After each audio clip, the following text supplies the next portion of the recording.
Romans 4:17.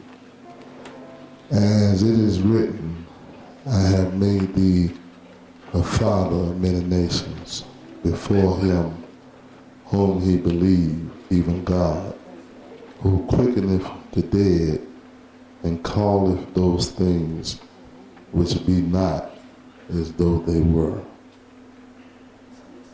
Now I got the different people here. How we met?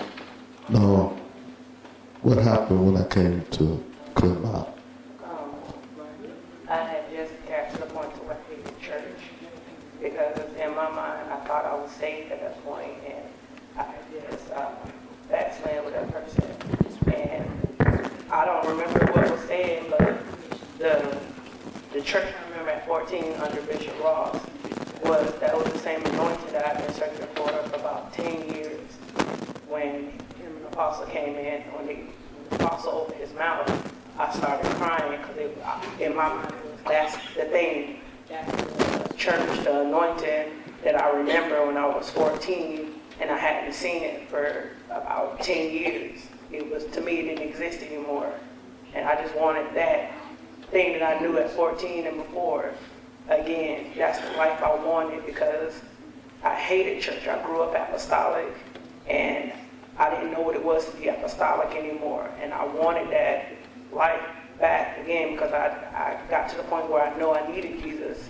I didn't know how to get Jesus where I was. And calleth things which be not as though they were. Now, Ron, we met when? Like in 1998, I had been searching. The Lord was dealing with me about changing my life. I grew up Methodist. I was used to going to the Methodist church, but it was something. There was not enough there. I wasn't satisfied. Then I met Bishop. I actually met him before I met him because I used to be on the street corner and I used to see him driving a van, picking up his saints, and the church was on the corner, but I wasn't in the church then. I was up drinking and hanging on the corner, and I remember Bishop said something to me. I went to the church, and then I stopped going because I was searching. I went from church to church to church. I was searching for the truth, and I wasn't satisfied. And then one Sunday, before that, I went to revival, and Bishop Smith prayed for me, and he was running the revival in Sebring. And blind man. You talking about a blind man. Read. Speak.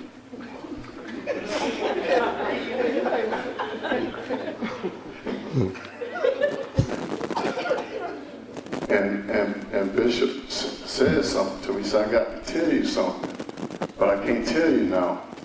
And I used to always call him. I say, Pastor, what you got to tell me? I can't tell you now. But I remember I stopped going. I visited church in 1998, and I stopped going because I was going from church to church because I was searching. But I'll never forget, I remember one Sunday, I was sitting up watching the football game because I'd been hungry and asking God, Lord, where do you want me to be at? And a van load of brothers pulled up in the driveway. Bishop had sent the brothers to my house. I said, that's where I'm supposed to be at. Y'all love the Lord? Luke, y'all give him the mic down now.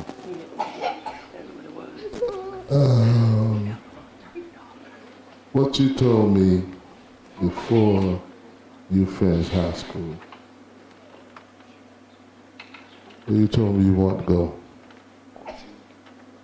Now, as a young man, what happened to the system? As a young man, he told me at an early age, he said, Junior, you can play soft. He told me that he wanted to go with me. And why the system keep changing. Y'all love the Lord? Amen.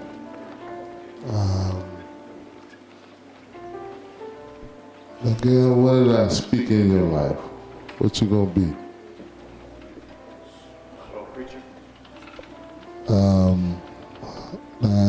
Now we didn't have this problem before.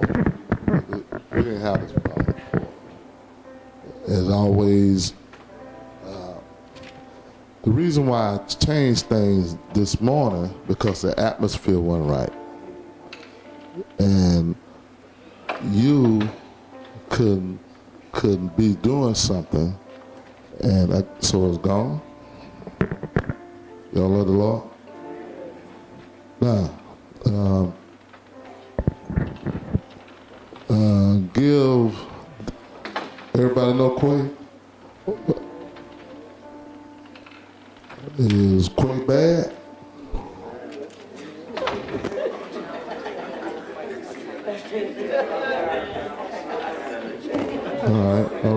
All right.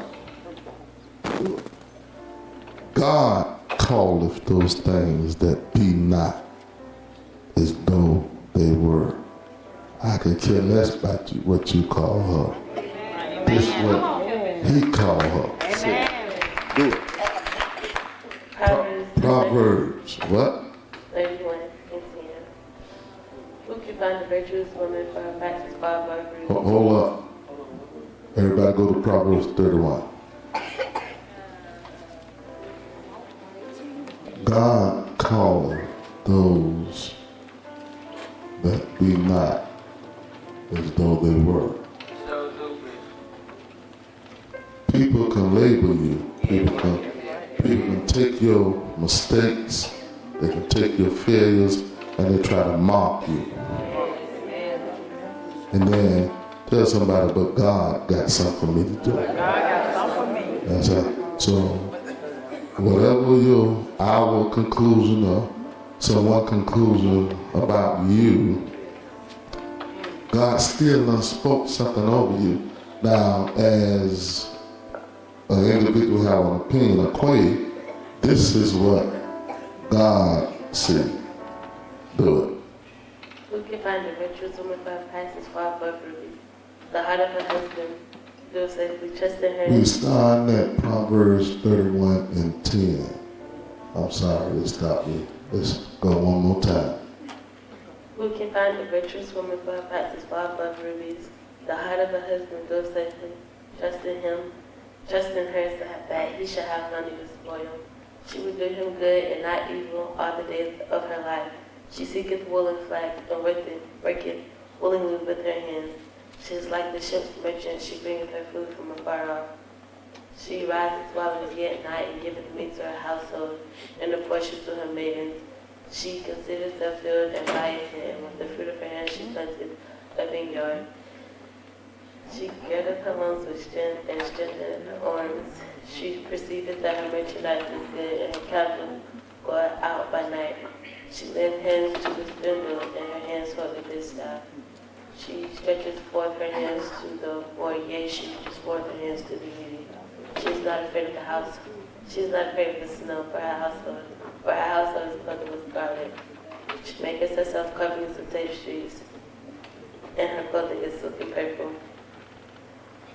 Her husband is known in the gates when he stood among the elders of the land. She maketh fine linen and selleth it, and delivereth girdles unto the merchant.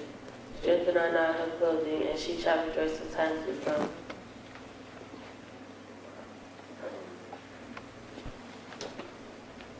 She opened her mouth with wisdom, and her tongue is loud kindness.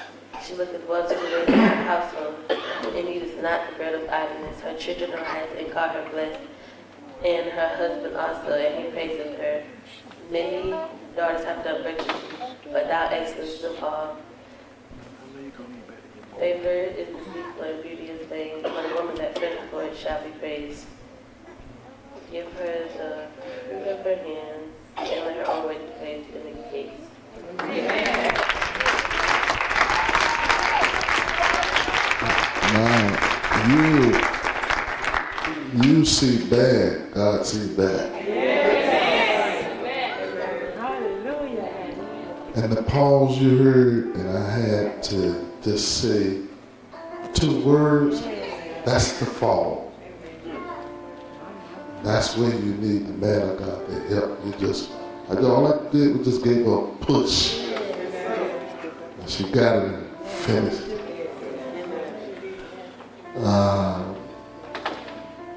A minister, all the ministers. God call you that before you become that. Now, all y'all have spoken tongues, y'all did all kind of things, but Quay, little girl that play, get mad, she sure can eat. And when she get mad, she'll puff her lips up. But if you give her an assignment, and that's she quoted Proverbs 31:10 all the way. Now let me tell you the truth. I can't do it all the way. So God can take this, an artistic boy from Mexico. Jerry was just dumb. And Jerry, you remember you used to come late with, what you had, Mohawk?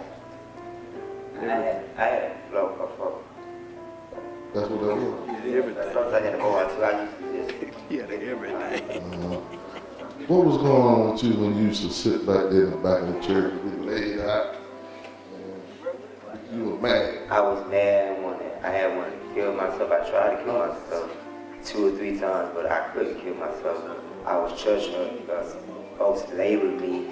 But when I came on the bishop, they never labeled me. They showed me so much love. And the love brought me back. Love. Y'all didn't label me or nothing. Like, y'all wasn't calling out my name. Y'all was just showing me love. And I've been in the church my whole life, but I never felt that kind of love before. I grew up in the church, but when I came on the bishop, it was a different type of love. And when I came on the bishop, I had a lot of people that turned on me. I didn't care. Because I was trying to kill myself. I couldn't kill myself. I took pills and everything. And I couldn't do it 3 times. And I could never do it. God sent a preacher. Amen.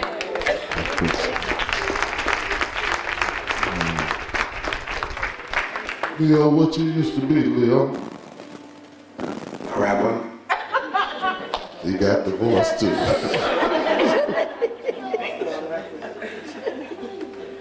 Tell them what understanding you got in prayer about that rap. Now, this the first one got saved in the New Lakeland Church. Tell them what God said to you in prayer. When I was outside, usually I like being alone when I talk to God. I can just get into my own zone. So most of the time I go outside by the basketball court. So I was just listening to Glory to the Lamb. And so it dropped into the mumble rap, the demonic tongues. So most people who maybe in their late 20s, a little early 30s, so everybody pretty much know Young Thug and Rich Homie. So this was during that stage. And Hold up. Who? You're for the thugs, Okay, so we could go back to that. So Bone Thugs. No, I thought that's what you were saying. Yes, Bone Thugs and Harmony is... No, I'm asking you, who that people you talking about before? What the name is? That's the new generation, Young Thug. What the name is? Young Thug. Okay. So Young Thug and Harmony Bone Thug is different people. Yeah. I thought they was all in the same game. Now, there go a person, people going around talking about gospel rap and all that. He got in prayer an ex-rapper, and God started telling him about this thing called rap.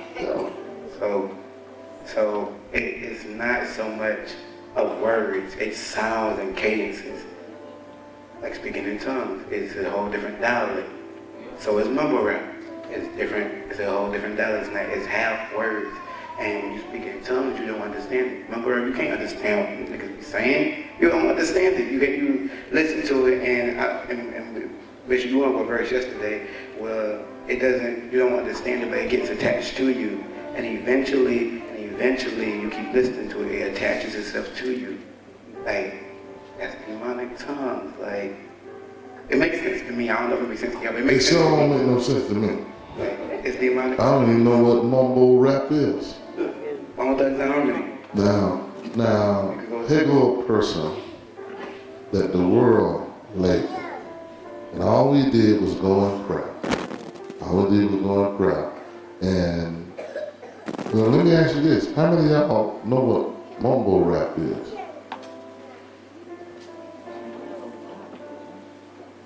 That's what? How you know, man? Kodak Black. So I tell you acknowledge all that was your kid. I know why you know, and I know why Shanice know. Now, here you have people that the world labeled and God called.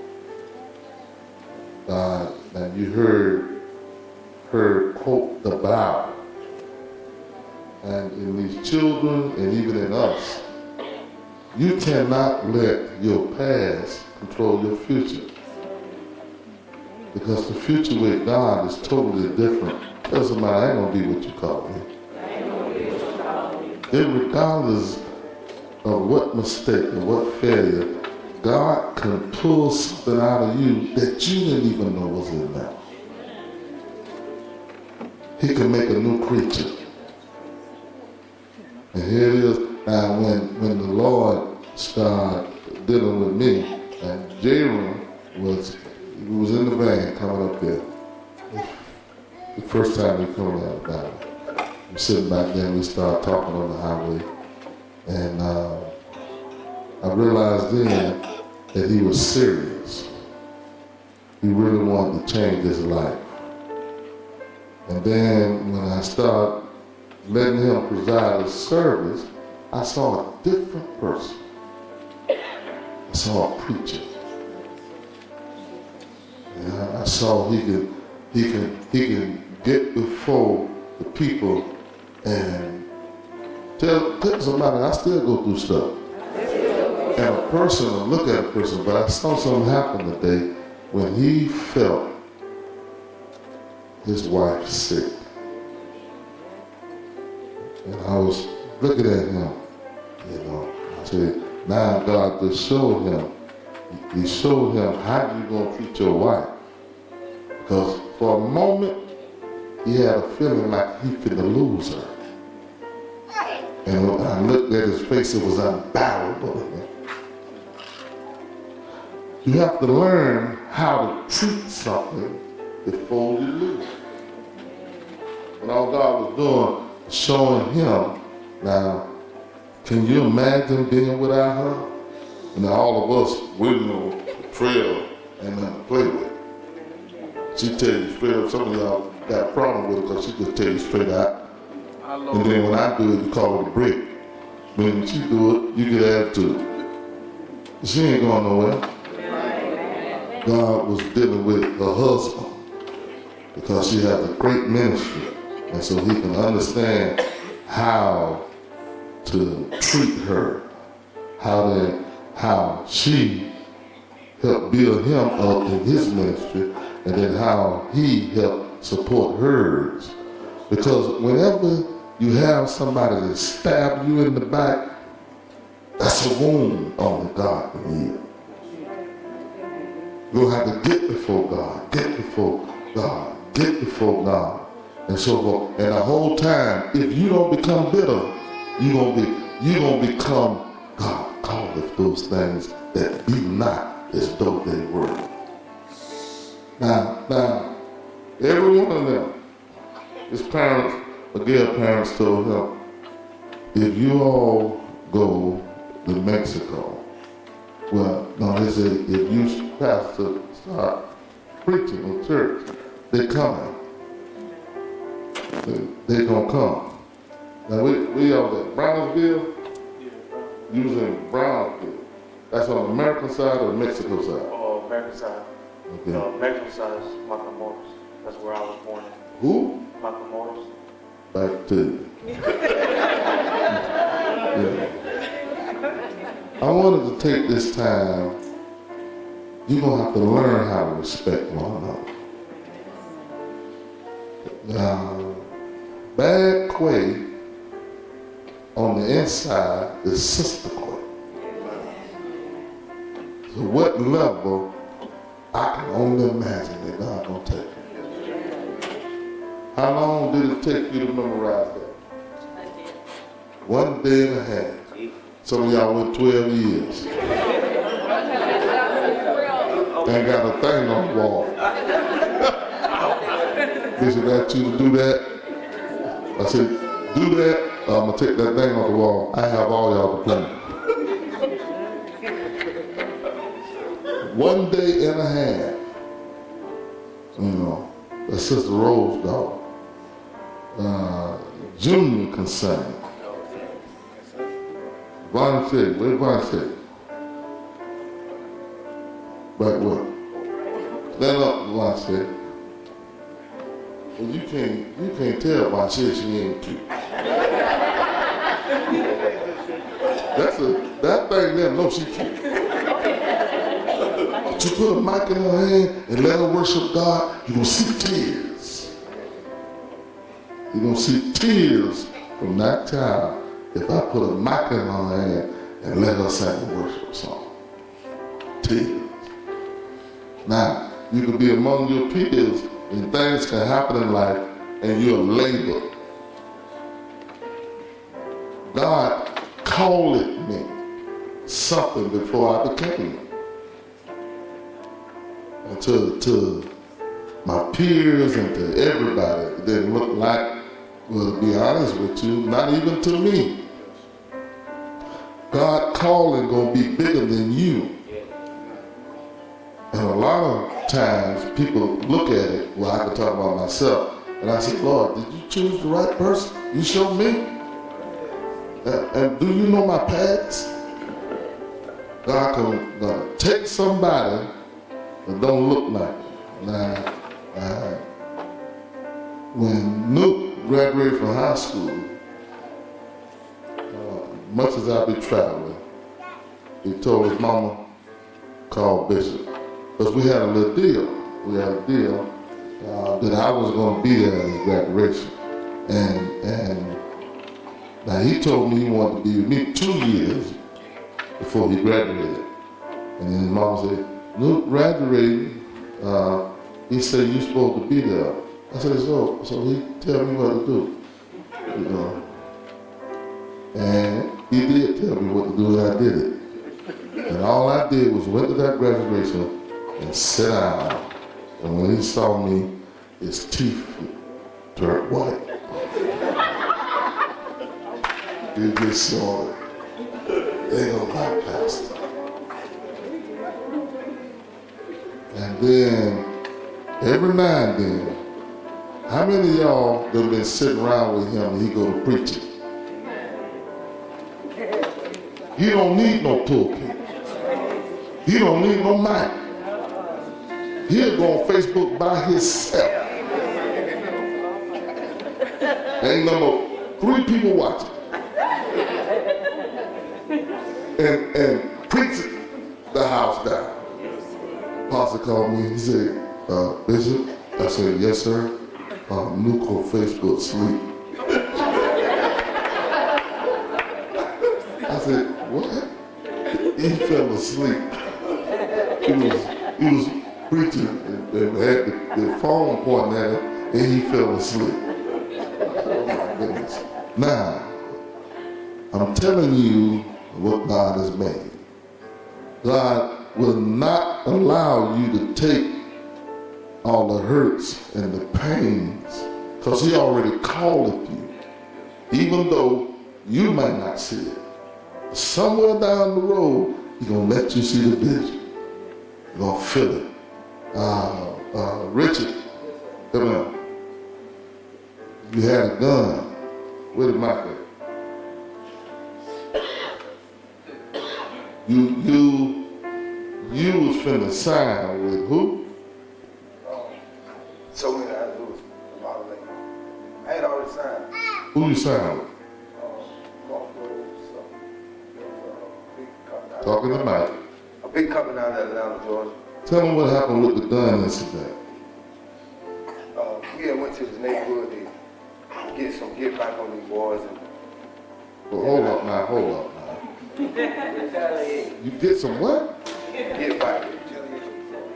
Okay, all right, okay. It happened twice, two different incidents. Okay. But one of the incidents, my cousin got in a fight. He came out the club and asked me did I have my gun. I said yes, and he gave me my gun. We followed him around the corner. When we got around the corner, it was my other cousin. Two cousins was fighting, and so he pulled the trigger 3 times. My gun jammed up, which it never did. My cousin took off and ran. And then the second time, we went to the neighborhood to get some boys, and then when I ran up on the guy with the shotgun, I put the trigger to his head, and the gun jammed. And then when he got around the corner, I pulled the trigger again and shot him. That's a pastor, and he was already signed with the rapping. He's a rapper. And he literally pulled the trigger and it wouldn't click. Why? Because God saw a pastor. God saw a pastor. Where's Maurice and Darryl Taylor? They is for horses. Maurice, come up. Maurice and Darryl Taylor. Okay, so you know Maurice and Darryl. Boy, they was come on up here. You didn't want it, so you come from the camera. All right. Boy, them fellas right there gave me a hard time. Come on up. Now, that Maurice is a preacher, a teacher, and he ain't nothing to play with in that word. But he put something on y'all pastor. Yes, sir. I tried to get Maurice away. I tried to send him to a little church. Everything. It was his last experience in jail. Tell him what happened in jail. Put through your mouth. I had spoke to you. I want them to know. I want them to know. I had spoke to the pastor, and actually I was out of jail. I was actually out of sin. And they wanted to send me to another pastor. No, I'm talking about when you was in jail and they had church services. And what was going on in jail with you? Oh, and probably about 40-something people got the Holy Ghost. A lot of people, Pastor Dicky's son was one of them. People was getting saved, yeah. And you know, when you're locked up and that you learn comes to you.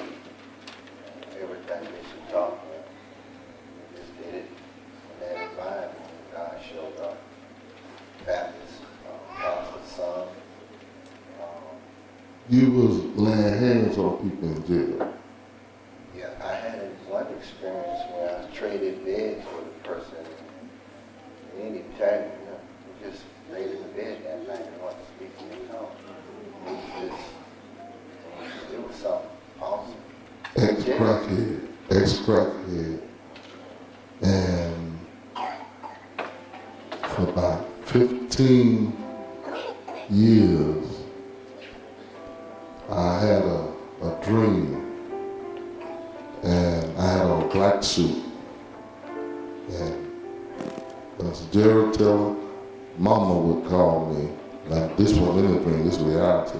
She would call me and she said, Pastor, my son at the crack house. I said, okay. And I done went, I think, Sean, didn't you and Sister Rhonda go one time? Sean and Sister West. Yeah, we went out there all together. You know, the church had to go to the crack house. Yes, they did. To come get him. And boy, when he see one of the saints or see me,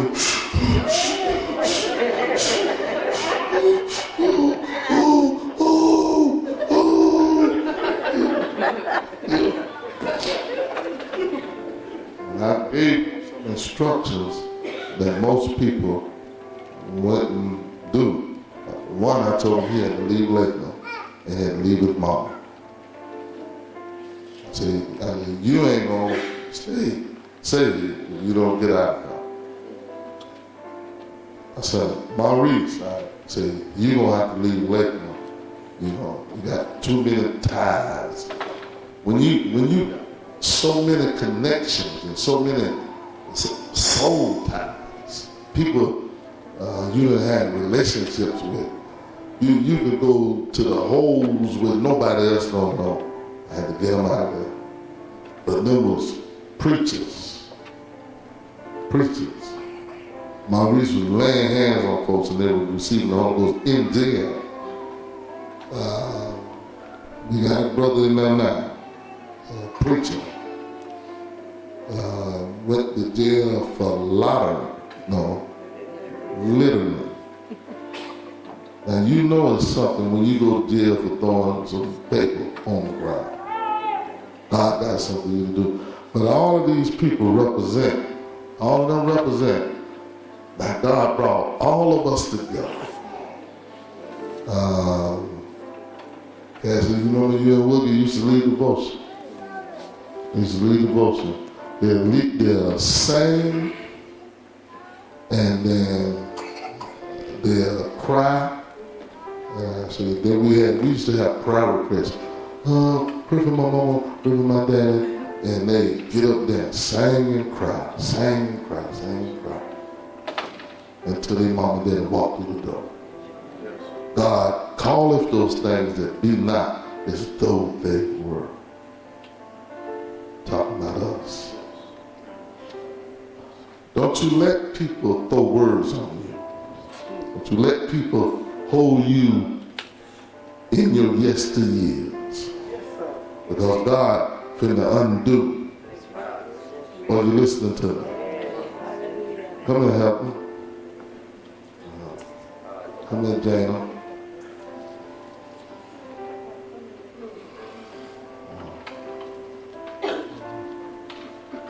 Jana, come on. Jana's gonna get married.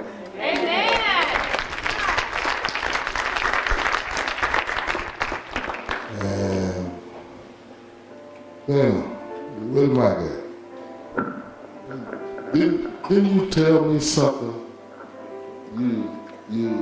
I think you talked to me about a husband. What you told me? But I'm talking about before y'all even knew each other. Actually, she was going through something, and she's talking about her future. And then Timmy came to me, and he said, you know, Timmy is weird. He's a weird burger. But Timmy, he said, Bishop, I said, yeah. I'm finna ask for something ridiculous. I said, what? He said, I wrote 5 things down because God dealing with me about getting married. And I wrote 5. I tried to find the hardest thing I could find. I said, well, if you want me, he's talking to God, if you want me to get married, give me these. I want her to be these 5 things. And he started telling me the 5 things, every 5 things. I said, well, okay. I said, you really think that's hard to God? He said, well, I'm just letting you know, because I really don't want to get married, but I got to get married.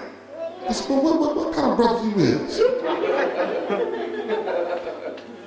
I'm the kind of brother that wants a special woman.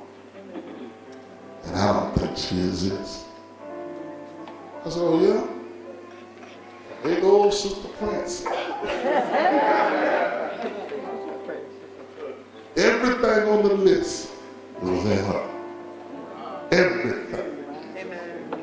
And here she's sitting around her, thinking about, I'm going to be an old maid. Ain't nobody going to marry me. But God you had to grow up the way he brought you up.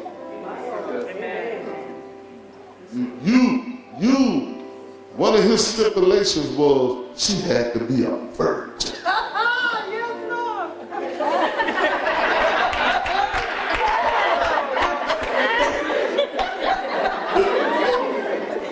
That's another John Carter thing that's be not. This is not that word.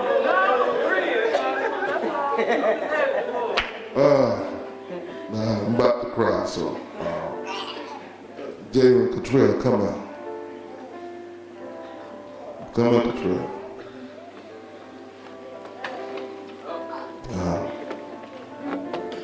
It was a thought in my mind, and I wouldn't say nothing to nobody.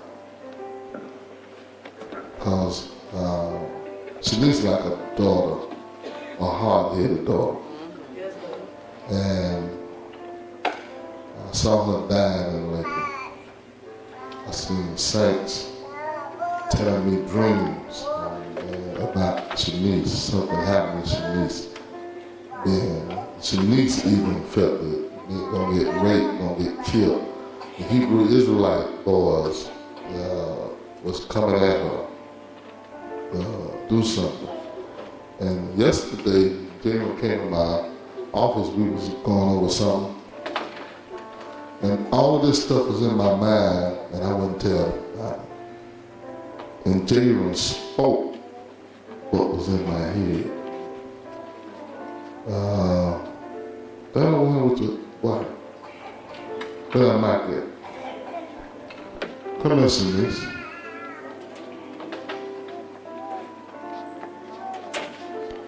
Now, he finna tell you what was in my head.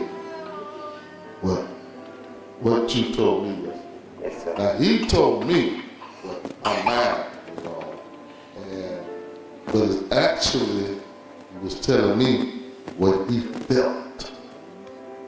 Tell him. I said, Shanice, she really, really loved Cottrell. And Cottrell really loved Shanice. And I said, Shanice, she dying in Lakeland. We love Shanice. We all love Shanice. And I said, I didn't want to let that happen. I said, the Lord been dealing with me about a month ago. Anyways, that Shanice move in with us. So I said, they're going to be able to help on us too, because Cottrell been going through a lot of stuff, and they can help each other, spiritually and naturally. And the God was doing that about a month ago. He be dealing with me about a month ago about it. So we're going to let Sister Shanice move in with us. Amen. Y'all can sit down. They're looking at each other laughing. Boy, you let her cook that 5-cheese macaroni? You can sleep on, Cottrell. Only thing is, half of it's going to be gone when you get up.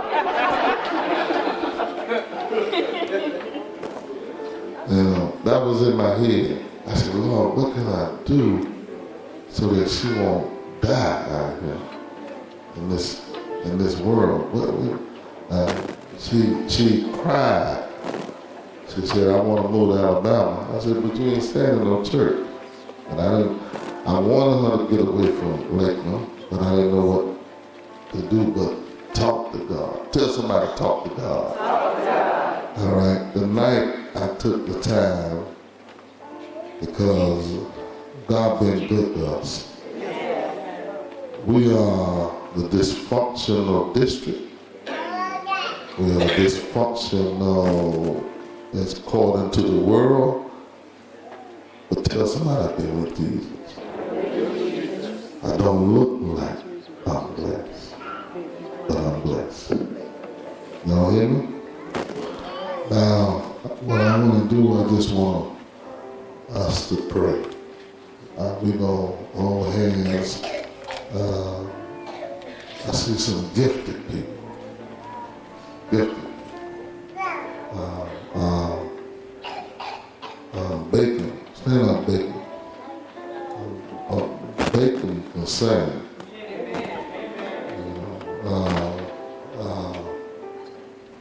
Bacon sister. Minnie. I grew up being with that. How long y'all been around the tour?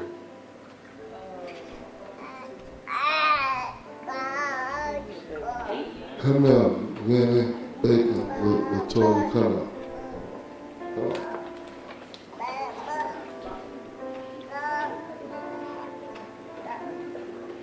God calls those things if he's not. That's what it is. Latoya, you know she just lost her father. And she called me when he was dying. And she ran out the room. And I said, why did you run out the room? And I was going to Mississippi, and the Lord told me to go straight to where her dad was, which was in Dothan, Alabama. I rode to the hospital, went in there, and was it a conference? And I went in there and I touched him and he opened his eyes. And he looked at me, and after I left, what did he say? He said that God was in the room and that he knew you. This man was dying.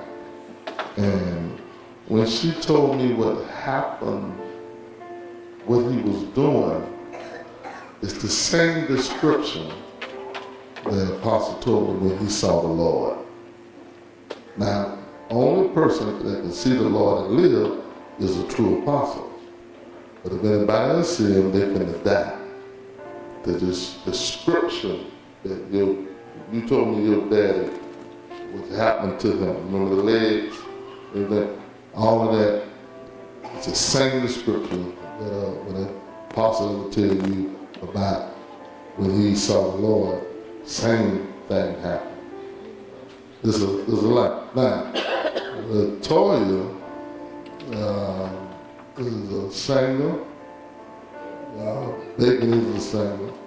God was dealing with women, with the youth, and of course the system of the world and everything. But women is still going to be something powerful in the Lord. And you don't know what I went through for this fight. I was threatened.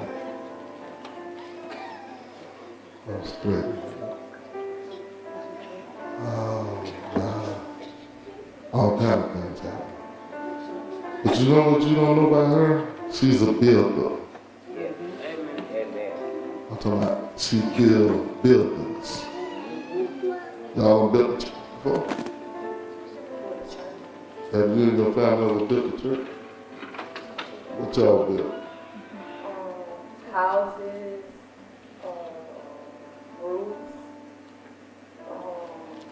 just a lot of different stuff that I Now you see Sister Latoya, that's my carpenter. But God's worshiper, songwriter of God. But you give her a hammer and a nail. Sister Taylor, you want some tile laid? Amen. Who that put that cross in the floor like that? You and Sister Taylor. That tile cross in the floor, Sister Taylor, they came to me, Sister Taylor and Latoya, and said, Bishop, I said, yes, get the brothers out of here, they in the way. That time y'all see out there, most of it was them. Everybody chipped in, but most of it, and said, will you get them? And they was really talking about Mr. Jerry Taylor. So Taylor didn't want to say that to her husband, can you get them out of here? They're in the way. And but Mr. Gerald determined that he gonna lay some time, and he laid a whole section, and they came back and redid it. This is a wonderful life. But don't you let nobody put no name on you. You let God put a name on you when you listen to him. Just because you look a certain way, just because you act a certain way, you know. When I went to Lakeland, I had to go to Alabama, I had to go to Mississippi, I had to go to all the places before I go to Lakeland. Because Lakeland is the place I did not want to go. But I had to go to all of them places, and when it was time to go, the Lord said, you got the formula. I said, what's the formula? What you got saved up on, just do what he did. Have that prayer 6 in the morning, 12 noon, 6 p.m. Now they just coming. They just coming.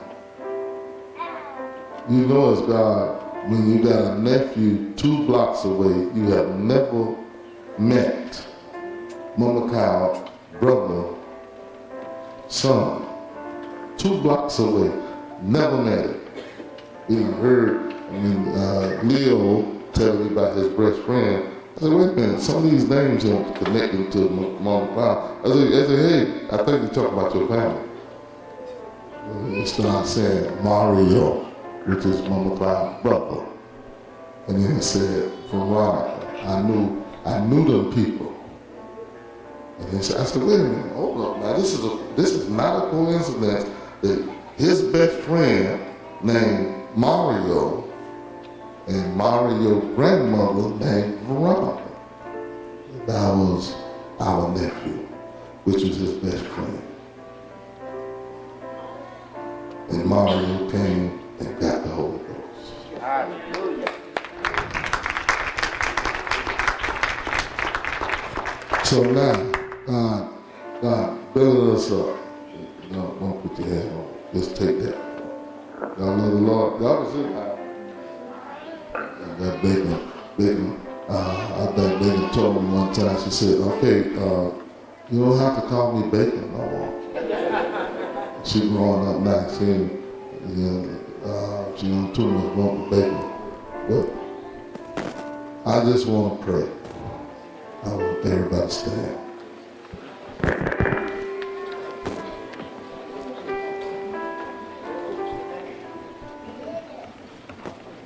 We got the next 2 days, we gonna give you the turnaround. Hallelujah. Hold the person hand that's next to you.